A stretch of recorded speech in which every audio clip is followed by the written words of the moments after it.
We all know our sun sign by now, at least hopefully you do. And yet, something that is very underrated is your moon sign. We spend half of our lives under the light of the moon. It is one of our two luminaries.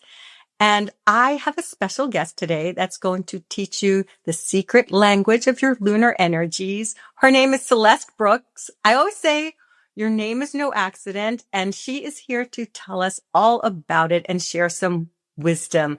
Welcome, Celeste. Thank you so much for having me, Kari. I'm so excited to have a conversation with you. I know, I'm so excited too.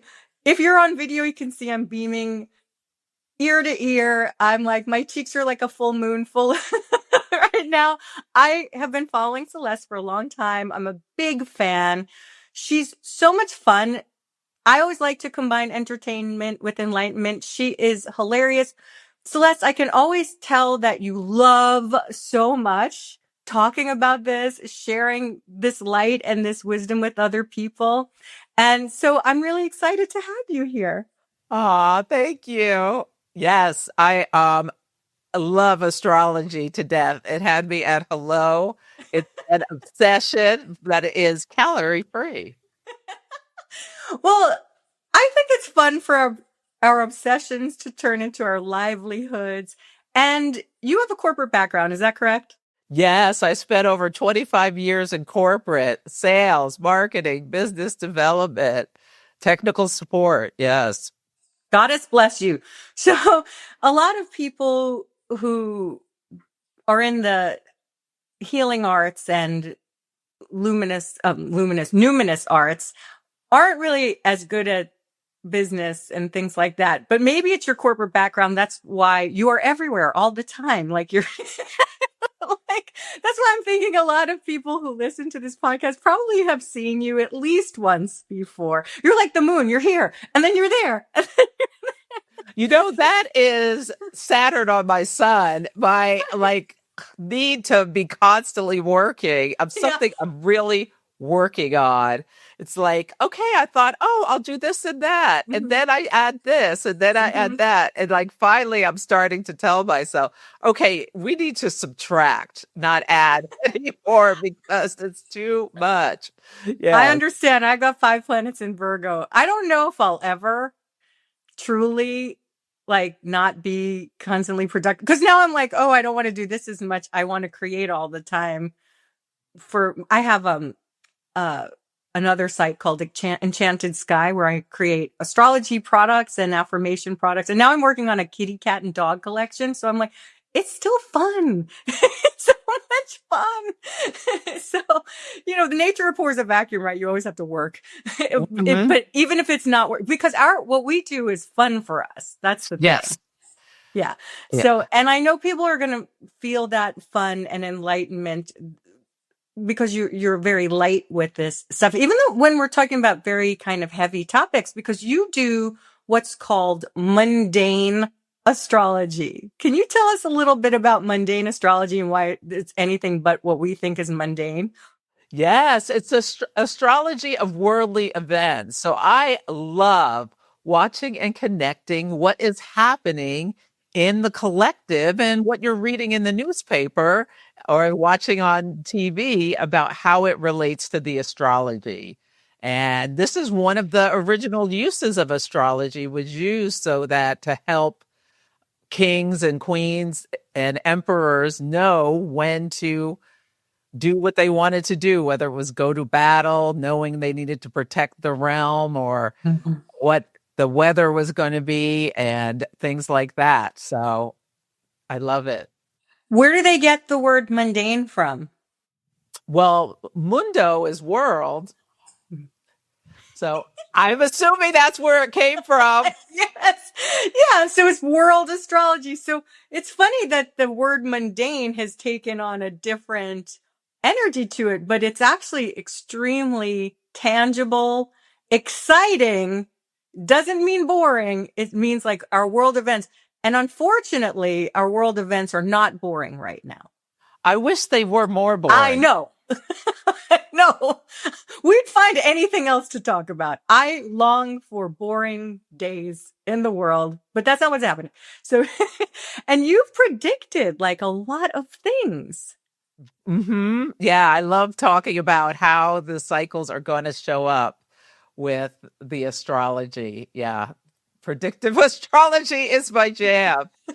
Absolutely. Although I've moved away from, like, I don't want to talk about the a lot of the really darker things that are Yeah. happening, but I like to get into the nitty gritty of when I think certain things are going to come to light, or what is the energy of what is going to happen, especially when there's multiple transits on the same day. It's like a Hmm. puzzle to me. We both have Virgo energy. I have my South Hmm. Node in Virgo, Yeah. and then I have two planets in Gemini as well. So my Mm. mind likes to piece together this stuff. Yeah.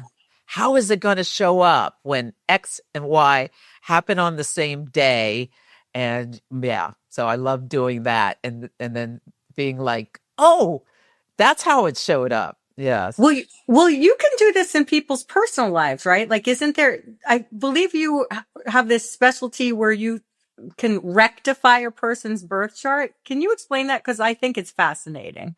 Yeah, so there's a chart rectification is a tool we use in order to help people with unknown birth times. Amazing. Help find you. I need to know the day you were born and what will people will do, and I'll send them a form to fill out where they give me dates of key events in their lives as well as a description of themselves, and I can back calculate their birth time if they've got enough information That's with so mind blowing. So you can see a correlation between whether you're rectifying a birth chart or not, a correlation between events in their lives and certain cycles of their planets and houses.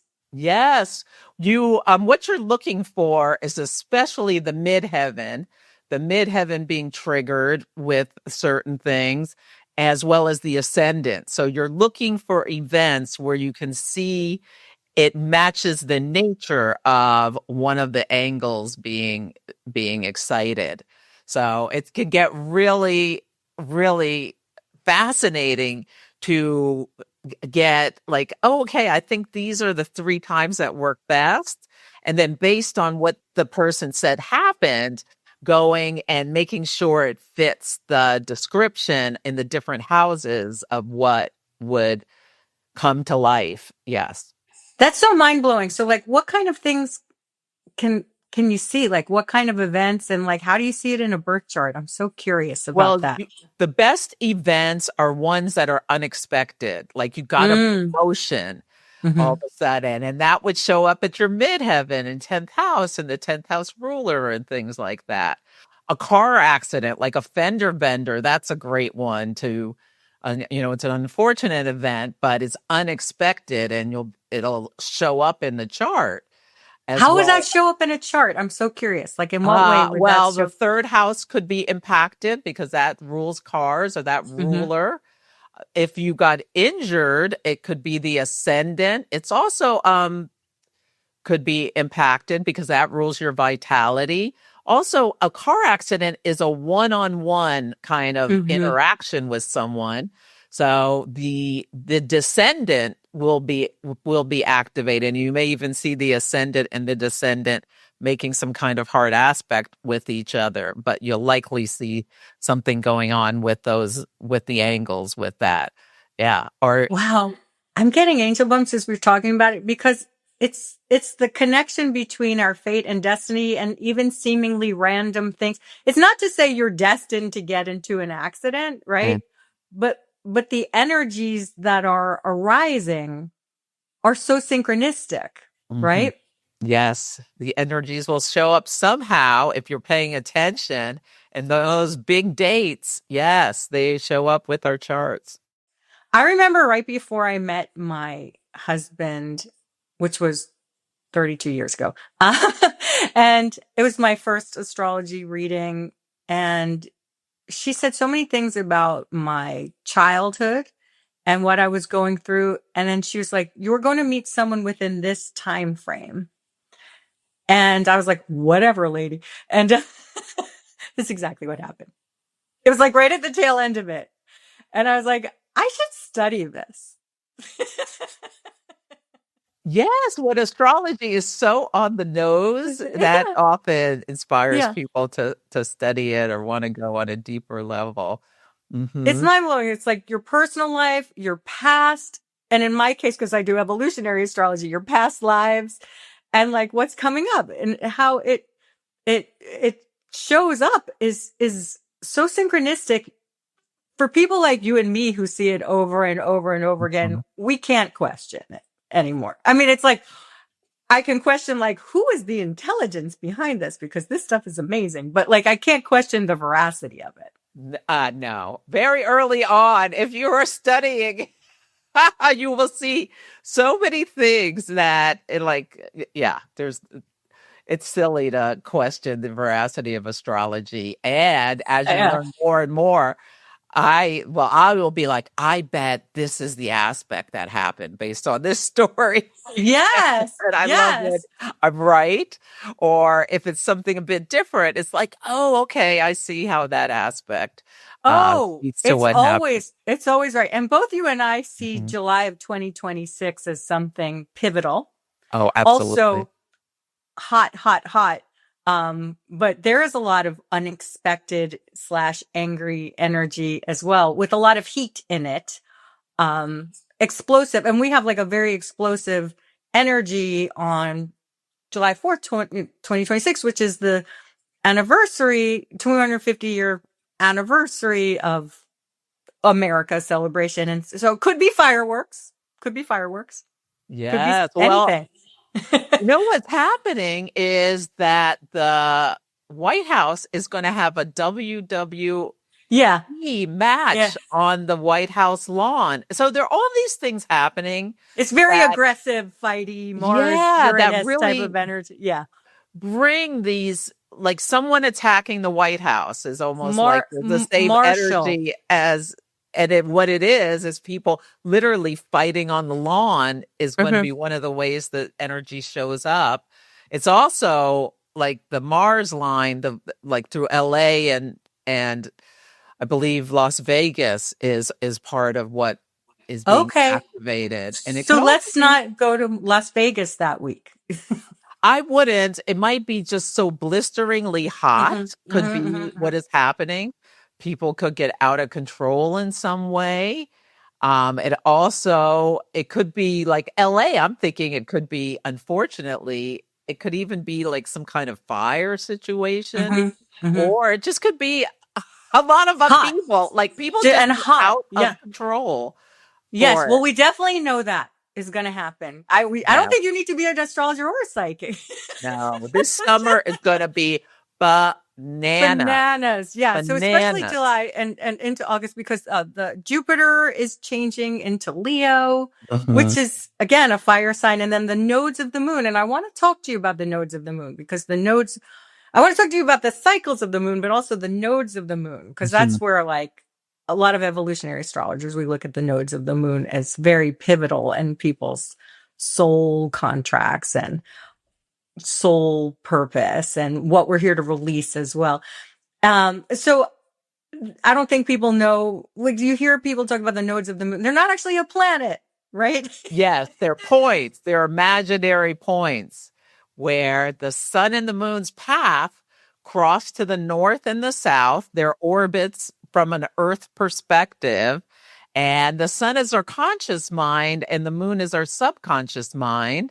And as well, and they're very karmic, as well as we can think about how the sun is the leader, the authority, and the moon is the public. So it really speaks in our own chart about our soul's path, but it also speaks about the karmic collective path that we are experiencing as we go through time. And the nodes move backwards through the zodiac. So their rhythm, when they change, it's like, Yeah. it's a real adjustment, kind of herky jerky.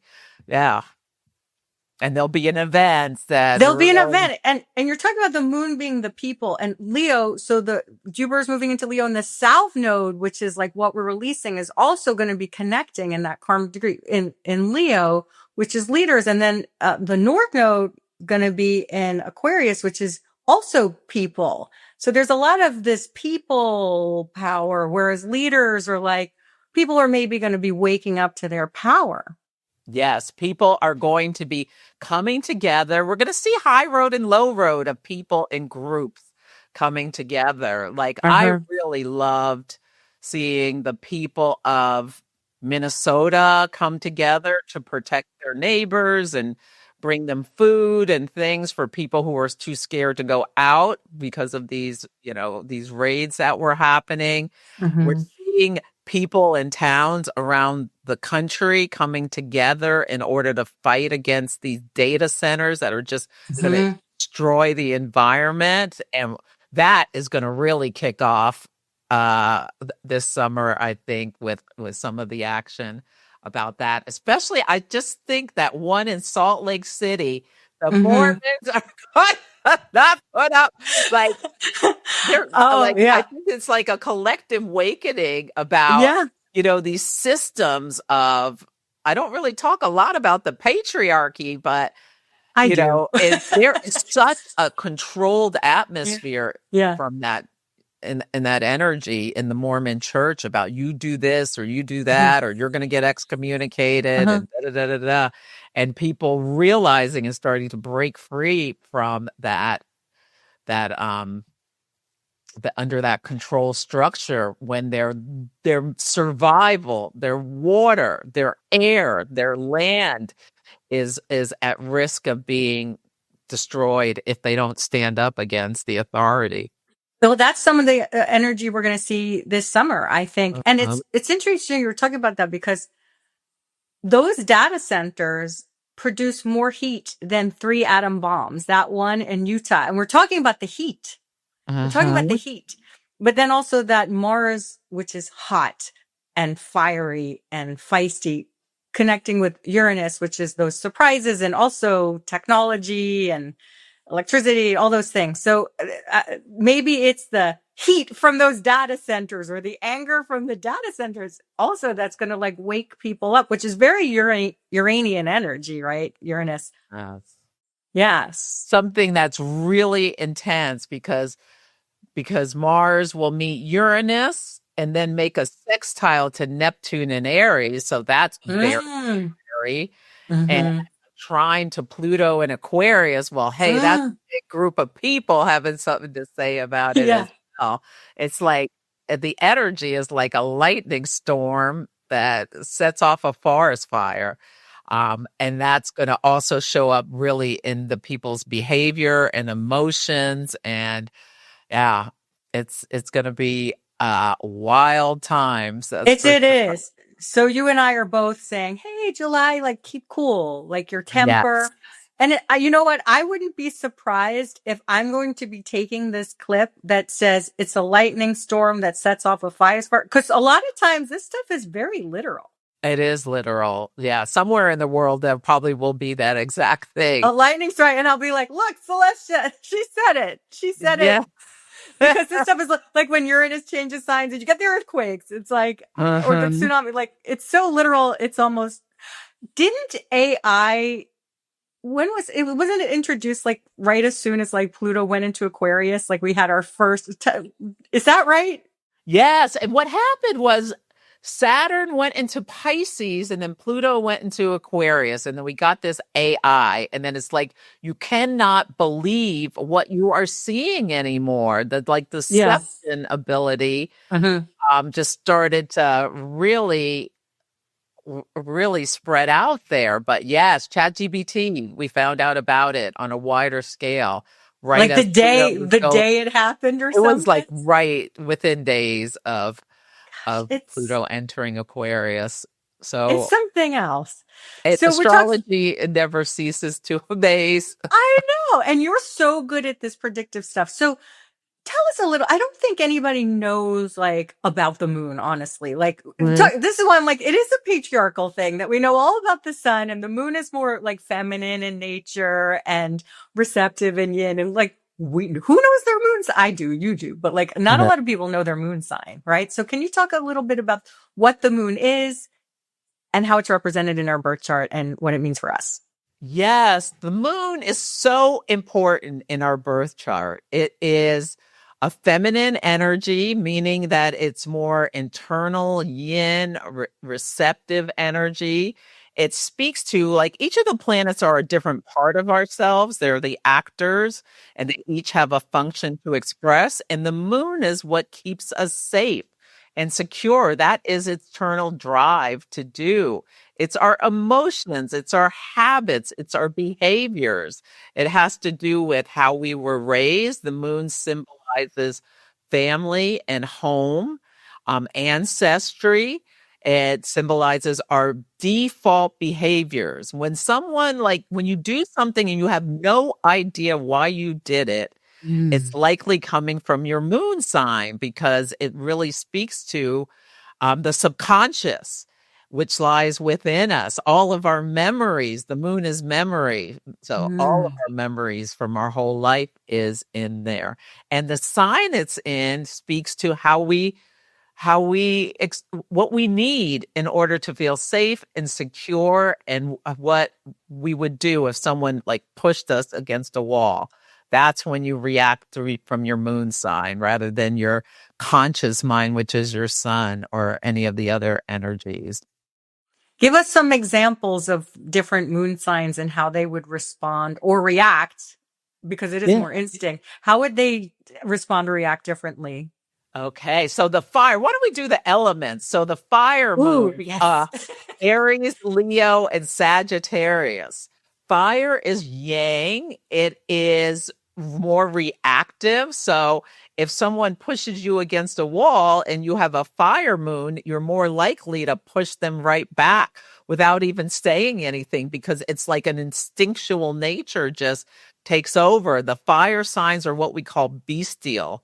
So they really move, they really react from that animal instinct. Wow. And there's a need for freedom and to be valued and to like really have your energy be first and foremost with the different fire moons. Yeah. And like a fire moon might want to like an interaction starts, like you're having a conflict and they just want to keep going and going until it's over, and then they may forget about it and walk away. Why would they forget about it? That's so, because they're Because like, I'm fire on to other burns things. bright and like burns, and then it extinguishes, and then they're like done with it. Oh my gosh, Now, that's hilarious. if their partner is a water moon, water holds the energy. It's emotional, it's feeling. It's Mhm. like water moons, like their reaction when the fight starts might be to, or if someone pushes them against a wall, it might be to just start crying. Or, yeah, Or blaming themselves. Like, what did I do to make this? exactly. Yeah. Exactly. And need to go be by themselves because water is it's absorptive, and they Hmm. start to absorb the other person's energy, and it can just be a really weird interaction.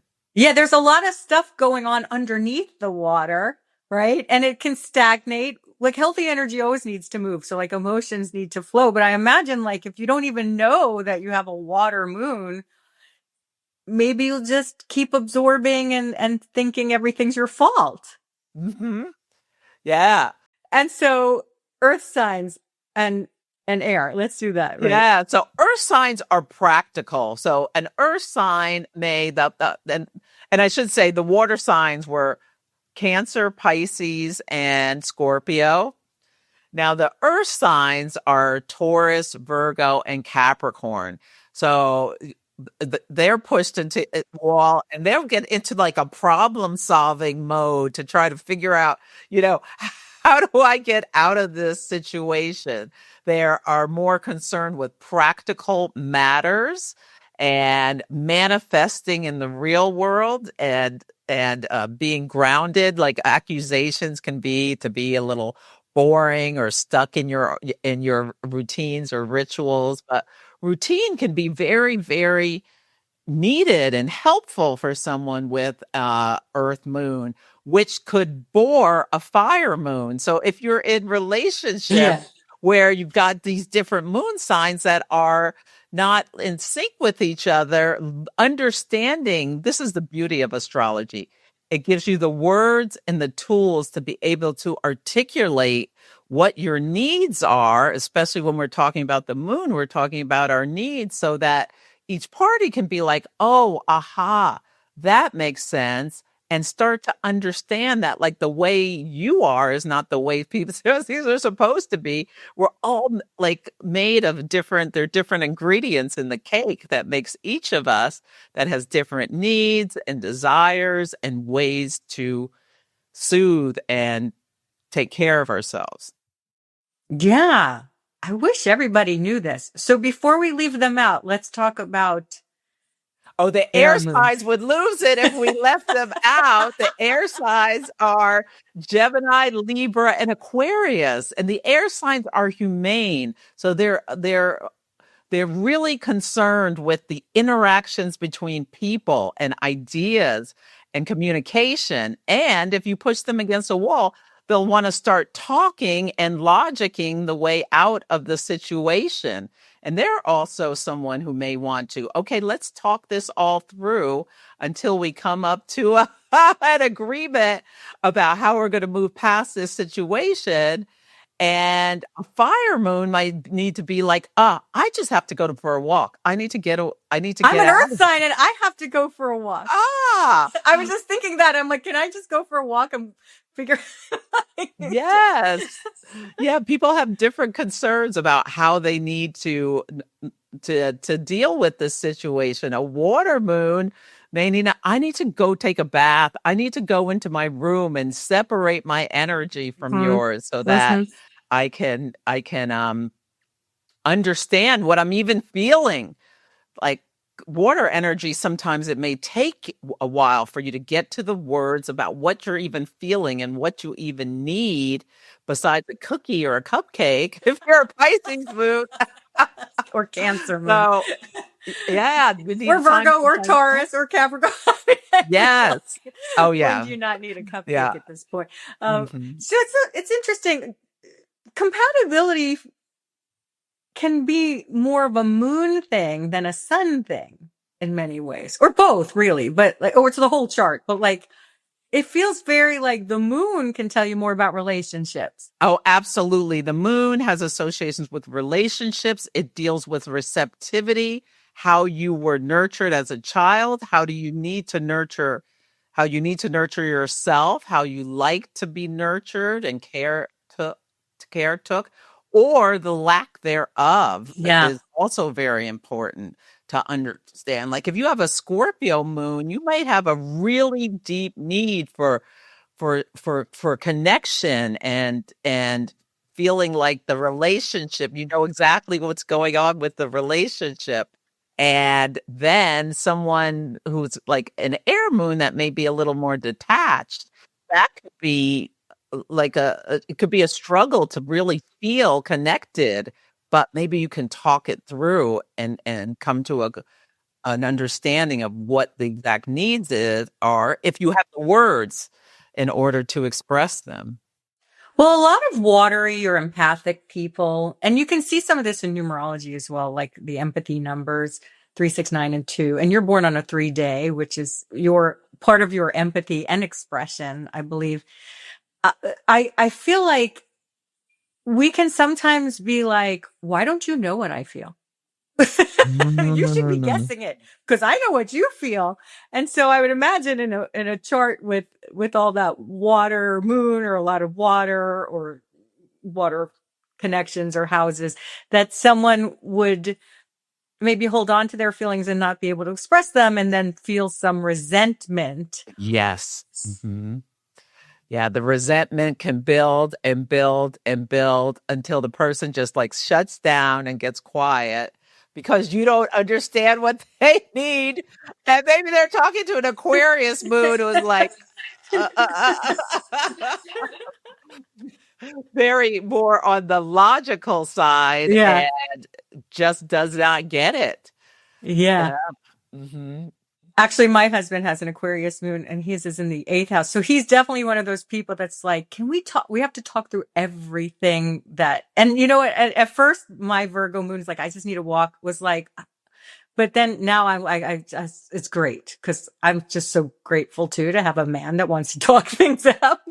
Yeah. But, you know, but even though he has an air sign moon, it's in this very deep personal house, very psychic type of house. Mhm. So, and isn't it amazing how we can see this in a birth chart? Mhm. Mhm. Absolutely. Yeah, you also take into account the house and yeah, there are more watery houses, airy houses. Yeah. So that colors what you need from your moon sign or how your Hmm. moon likes to react, as well as what planets it's talking to. Like if you have your moon talking to one of the outer planets, especially if it's a conjunction or a square or an opposition, that really colors the energy and speaks to um yeah, like your early development as well. What kind of things can you see when you look in a birth chart with the moon, especially? Yeah, with the moon when it's making, especially like one of the more difficult or aspects is with Pluto. So Mm. when people have a moon Pluto, whether oh, you have that. Yeah, Sun there. and moon. Sun and moon conjunct Pluto. Oh, wow. So there could be themes of like deep enmeshment where one of it's almost like life and death. Like sometimes I've seen with that the one of the parents and particularly the mother sometimes is so worried about the survival of the child for whatever reason, whether they had miscarriages or whatever, that it brings in with the child like these real feelings of under threat emotionally all the That's time. exactly how I felt. Growing, Mm. yeah, and it's in the chart. What other things can you see in the chart with the moon? You can also see the nature of the mother. Like Mm. sometimes with an air moon, the mother may have been a little bit like more detached, very social, and maybe depending on the chart, the child feels like there's not that emotional connection sometimes can be what is going on, or they can be like their best friend. It depends on the whole That's situation. interesting. Yeah, like you like to chat with them. That's Yeah. interesting. Do you look at the phases of the moon when you're looking Yes. at a chart? Hmm. What does that Hmm. tell you? Yeah, so there was something interesting. When people are born like at a new moon, that can Mhm. be their sun and the moon, especially if they're in the same sign, they can keep their own counsel, like not need to talk to anyone else about their feelings or just like really consult with themselves only. They're Yeah. almost like yeah, they have their own way of being. Yeah. And Stephen Or you can Forrest have a wrote, dark of the moon with the, because that's where I am. The dark of hmm the moon, they're the same signs, but hmm it's before the new moon, which is an ah, even so you're more balsamic. self-counsel-y kind of thing, right? Yes, me too. I'm a balsamic, or though they're different signs, but I it's love it. the balsamic moon. It's like you've been here before, and this life is like you're wrapping up cycles. You're learning lessons so that you can go to your next spiritual evolution. I was thinking the other week, I don't want to come back to Earth. I said it out I loud hope on my my next spiritual evolution is on a star somewhere where there's a whole different thing. Yeah. I think I'll I've take the learned enough of Earth. non-polarity next time. Thank you so much. They're non-violent, like the kind planet. Can we go to the kind planet next time? Um, Please. yeah, it's ridiculous. I mean, I'm enjoying my time here, but it's kind of, I'm like, this is a rental car. This is a temp job. Yeah, so I'm trying to do everything, learn every lesson I need to learn, do it the right way so I can move on up and out of this dimension. Yeah, yeah. Although I often talk about we're here. Like Yeah. that's the thing. Like we are very much needing to be embodying all the lessons of the planet to Yeah. transcend it. Like we can't transcend it by just being like spiritual. You have to like be in the lessons, or else you're just gonna have to learn it manifold, right? Yeah, being in the lessons. Yeah. Even when you think you're like, oh, I've grown past all this stuff, a lesson will come and be Yeah, like, oh. yeah. What about like a full moon? Yeah, funny too. Like I noticed my friends who were born like Cancer. I have a lot of Cancer friends who were born Oh. full moon. They have round faces, but the Mhm. new moon. It's like interesting how your body can take on. You can tell like, oh, you're a Cancer full moon, or you're a Cancer new moon. Like your body can even take on the elements of your chart. Oh, absolutely. The ascendant speaks to Hmm. the ascendant in the first house, really speaks to how you appear. And I studied horary, and you can use horary, which is the divinatory system of astrology. It's kind of like tarot of astrology. And William Lilly was one of the big experts from the 1600s. And Wow. he would cast charts for like, who stole my donkey or whatever. And he Oh would my cast the gosh. chart and like be able to describe the thief, but based on Oh my the God, it's incredible. choice of the house. And I mean, That's people, incredible. yeah, yeah. That's incredible. Okay, so you have these phases of this. So what is like a full moon or a quarter Oh, moon baby like? What are they like?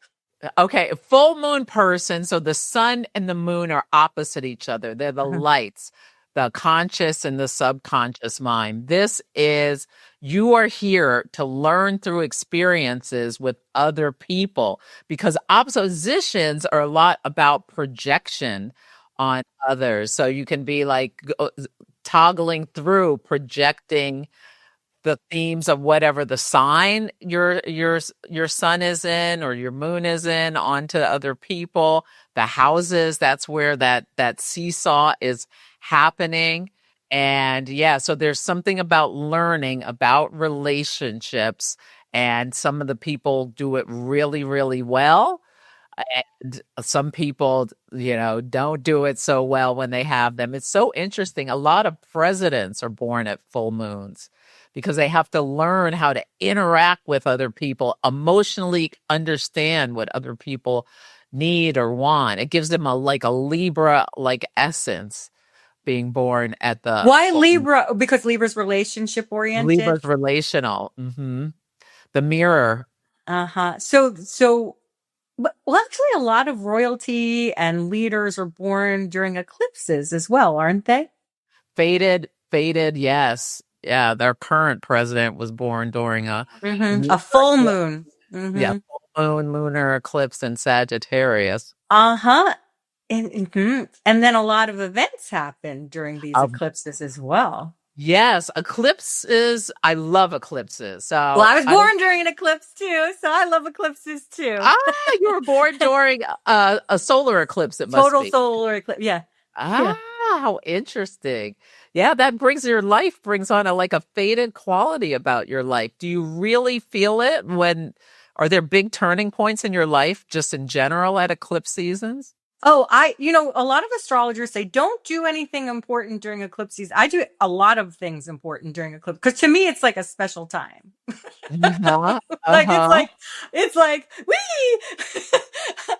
Yeah. I feel seen, Yeah. which is the opposite of an eclipse. But eclipses like I because I have like a very Uranian like I love the reset. Like I love that sense of like anything is possible. So can you tell us about like what eclipse energy is and like why so many things are fated during eclipses? Or fate, we have free will, but like that sense of fate, if you can explain that as well. Yeah, so eclipses are intensified new and full moons. We have two eclipse seasons every year, and these are turning points for the collective Mhm. and for people. Now, some eclipses feel like a whisper, like what happened, nothing. Some are like Right. you walk through a door, you turn around, there's a wall, like you meet your partner, you take on a new job, you have like for your mom, you had a kid, your Yeah, parents yeah. have a Yeah, kid. that's You true. have Yeah, she you have a did. surgery. Like these big turning points in life are often when eclipses are on our personal planets or charts. And what happens, the solar eclipse is the key event that seeds things that the new it's a new moon times 10 or Mm. 10,000 Uh-huh, depending uh-huh. on your chart, where Mhm. seeds are planted, and Mm. the sun, moon, and earth are all lined up in the Wow. aligned based on because the node, it has to do with the nodes and the geometry of it. And the moon like moves between the sun and the earth and like cuts off the sun's signal to the earth. And so the channel changes and you can't go back to that Ever old again, station right? ever Ever again. again You're like for the world. pulled forward much faster than you even realize. It can be a wild card, a big turning point. Hmm. So it's And this is interesting. for everyone. We're not talking about people who were born during this This is time. We're talking about everyone. Yeah. everybody. Yeah, eclipses are big turning points. And we're recording this in 2026, the big eclipse turning point, after a week after the solar eclipse in Aquarius. And they don't happen necessarily on the exact day. It's usually within a couple of weeks before or after. Sometimes it's the exact day. Hmm. But Israel and Iran attacked.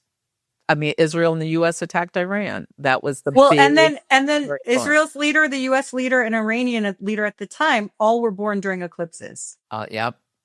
Yep. And now the whole world is turned upside Upside down down. Hmm. because and there was a solar eclipse in Aquarius, which rules the collective. It's a humane sign. It also has to do with technology. There were a lot of other events as well. Uh-huh. It squared Uranus in Taurus, which rules resources. So there's Hmm. evil around resources, and it There opens is. 6 month cycle. And we're just like, well, now that we're talking, we're in Taurus season, which is the midpoint between the two eclipses. Oh, And wow. yeah, where this new moon we just had is a turning point. So there's new stories coming in Oh, now. yeah. Like we're Yeah. kind of, and people are really going to see more and more about how their resources are being restricted.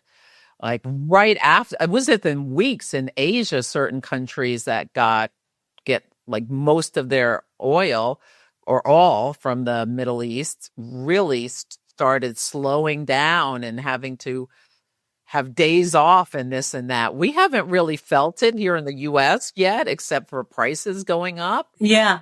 We're going to start feeling it.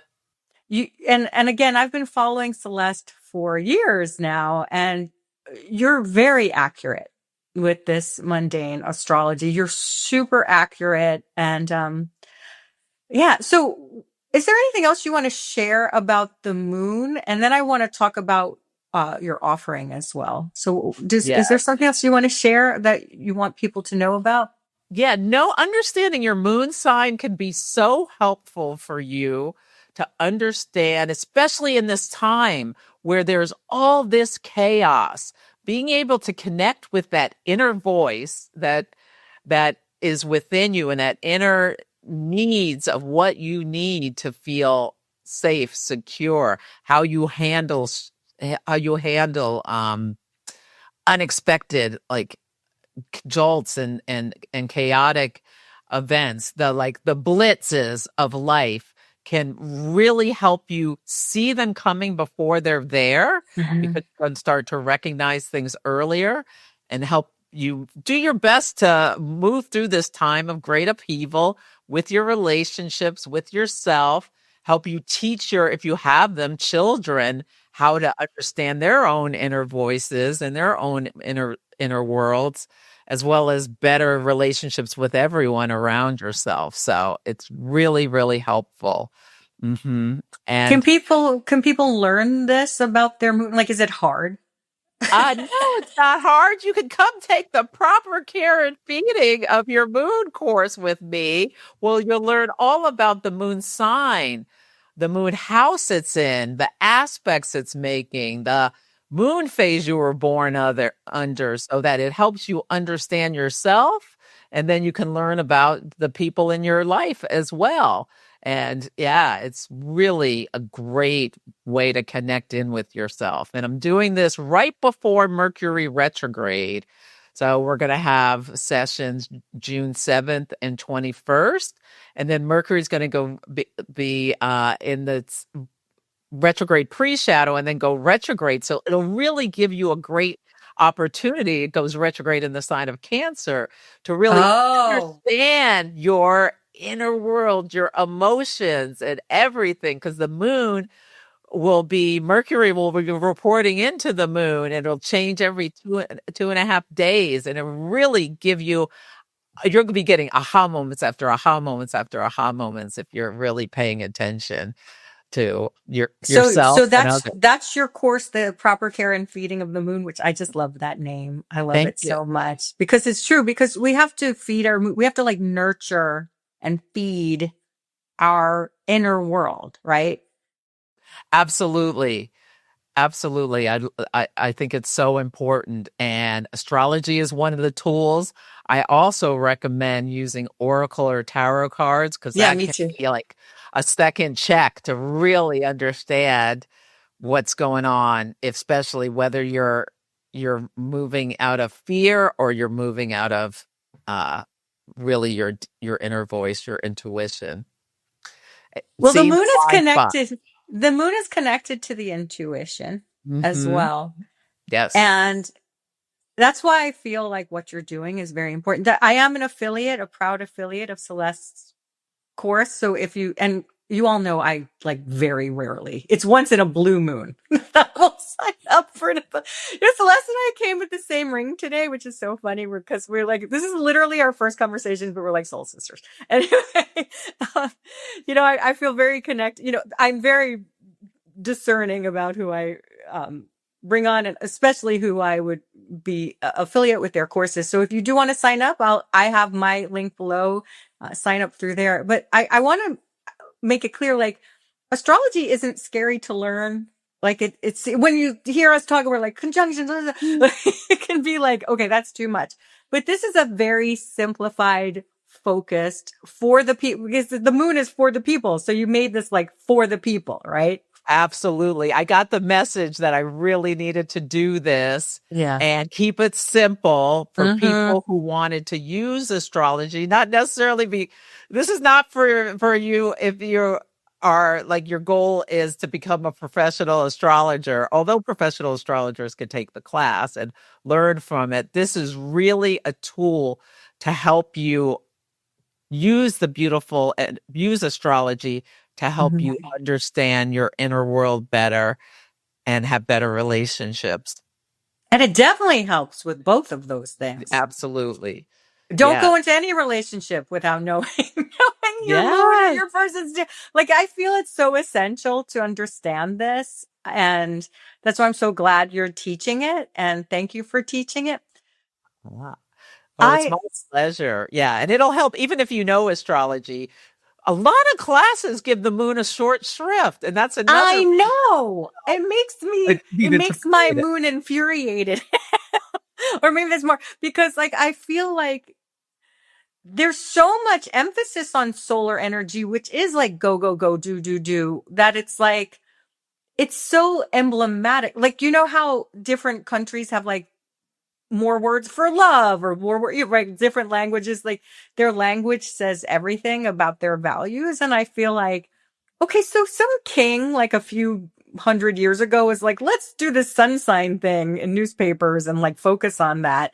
And like, so we're so focused on that. And it's very like, to me, that is the patriarchy. It's just like, do, go, work, produce. And like, you need care and feeding, like you need nourishment, you need rest, you need yin. And it's so short shrift, this understanding of the feminine nature, of our intuitive nature.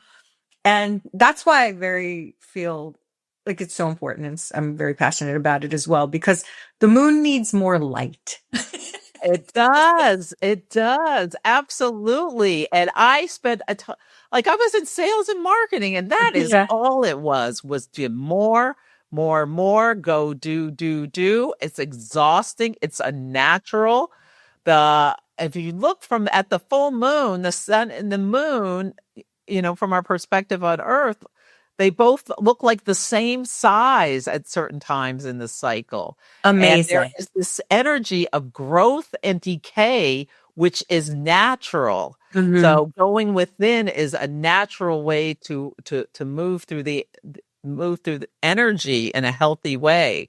And this is one of the things the working with your moon can help you do, sink in with more natural rhythms that Yeah. will help your like vitality and your physical body. Oh yeah, like we plant by the moon. You can cut your hair by the moon, whether growth, surgery, all the things. That's why there's a whole manifesting with the moon cycle. And is that one of the things you're going to be talking about? The ebbs and flows, the waxing and waning, and how to plant seeds of intention and letting. Are you going to be sharing about It's that in the more course? about the moon phase you were born under. Mm-hmm. Mm-hmm. That will be in the course. But when we meet, I'll talk more about just the general moon cycles, depending on what's going on in the sky when we're meeting. Mm-hmm. Mm-hmm. It's But super it's important. really And I amazing. love, love, love that you're covering the cycle of the moon that you're born in. It is very important. Mm-hmm. It is very important. And when I learned that I was born at the dark of the moon right before an eclipse, it totally changed my life when I learned about the eclipse and the dark of the moon. Like it made everything make sense to me, Mm-hmm. and why I am the way I am. And.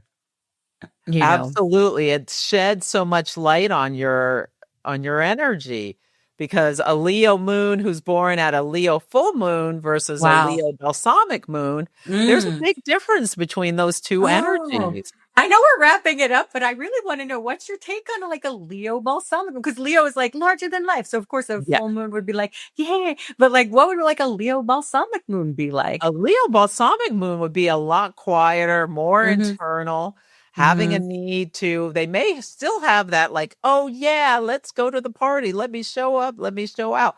But then I got to go home and I got to recharge. And maybe they never have that energy feeling of, I've got to interact with others, because the balsamic moon is so internal. Mm-hmm. And Mm-hmm. they really need their inner world, and that creativity they Mm-hmm. may come from them connecting with their conscious mind, their sun, like in themselves. Maybe they're an artist rather than the life of the party But I kind of bet you thing. anything they need to be appreciated by their Oh, partner. absolutely.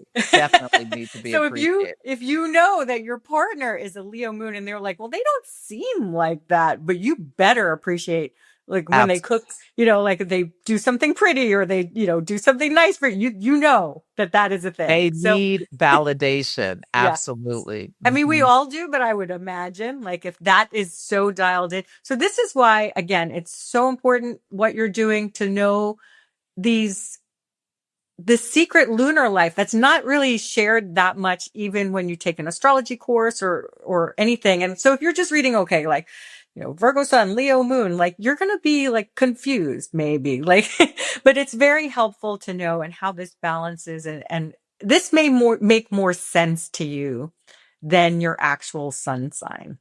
Mhm. And you'll Yeah. see how they work together. So thank you for teaching this. Oh, before I let you go, we always here do a magic lesson, something simple that people can integrate into their lives to assimilate a lesson where they can connect more with their divinity and the magic of the universe. What magic lesson would you like to share today?